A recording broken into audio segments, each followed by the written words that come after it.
Welcome back to Grammar Fundamentals for the SAT. This is Chapter 1, Lesson 12, the last lesson in our tour of the parts of speech. Today, two final players, the conjunctive adverb and the interjection. Welcome to the final parts of speech in our tour. First, the conjunctive adverb. It connects two complete, independent clauses and shows the relationship between them. Common ones include however, moreover, therefore, consequently, nevertheless, otherwise, besides, instead, then, and thus. Here's one at work. Becky ran the booth. Moreover, she did a terrific job. Moreover links the two complete clauses and tells us the second one adds to the first.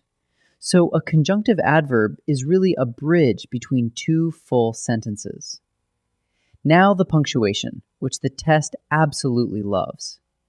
When a conjunctive adverb joins two independent clauses, you put a semicolon before it and a comma after it. So Becky ran the booth. Moreover, she did a great job. Here's why this matters. A conjunctive adverb is really an adverb, not a true conjunction like and or but. So it can't hold two sentences together with a comma alone. That would make a run-on, a comma splice. The semicolon does the real joining. The conjunctive adverb just shows the relationship. Like other connectors, conjunctive adverbs come in flavors, each showing a different relationship. For contrast, use however or nevertheless. For result, therefore, thus, or consequently. For addition, moreover, besides, or also. And for time, then, or meanwhile. Choosing the right one is the whole game. The word you pick tells the reader exactly how the two ideas connect, whether the second one contrasts, results, adds, or follows in time. Now, the most colorful part of speech, the interjection. An interjection expresses emotion, and it has no grammatical link to the rest of the sentence. It simply bursts in. The punctuation depends on intensity. A mild interjection takes a comma. Oh my, how you've grown. A strong one takes an exclamation point. Yikes, the gate is open again. Either way, the interjection stands completely apart. You could delete it, and the sentence would still be complete. Since the test asks you to tell these two apart, here's the clean distinction. A conjunctive adverb connects two clauses and shows a logical relationship, result, contrast, or addition. An interjection does none of that. It simply expresses emotion and stands apart, with no grammatical link. So ask yourself, does the word join two complete clauses? Then it's a conjunctive adverb. Does it just burst out with feeling and could be deleted? Then it's an interjection. Let's put it all together. Theo studied hard. Consequently, he aced it. Wow, two of today's words.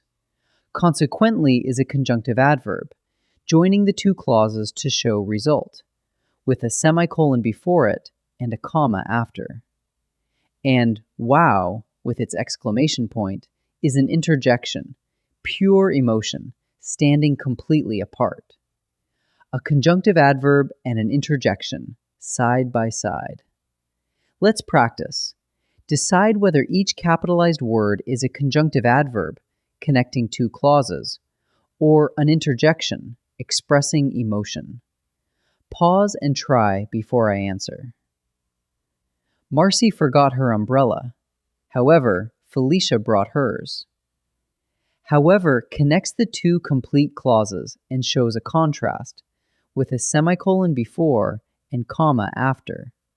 So the answer is conjunctive adverb. Yikes! Rover is loose in the neighbor's yard again. Yikes bursts out with alarm and has no grammatical link. And there's the exclamation point.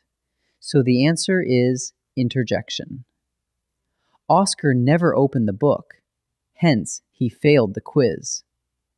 Hence joins the two clauses to show a result. Semicolon before, comma after. So the answer is conjunctive adverb. 3 more. Ask whether the word joins two clauses or just expresses emotion. Pause and try each. Great Caesar's ghost! Why aren't these boxes loaded? That phrase explodes with surprise and stands completely apart, exclamation point and all. So the answer is interjection. Everyone did the work. Therefore, the play was a success. Therefore connects the two clauses to show the result, with the semicolon and comma. So the answer is conjunctive adverb. Oh, pshaw! I dropped another stitch in my knitting. Oh, pshaw expresses mild annoyance, set off by commas, with no grammatical link. So the answer is interjection. Let's bring it together.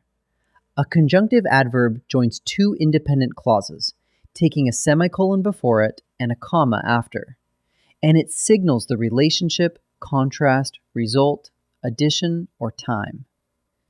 An interjection simply expresses emotion, with no grammatical link, taking a comma if mild and an exclamation point if strong. And with that, we've completed every part of speech. Fantastic work! In Lesson 13, we begin Chapter 2, where we start assembling these words into sentences, beginning with subjects and predicates.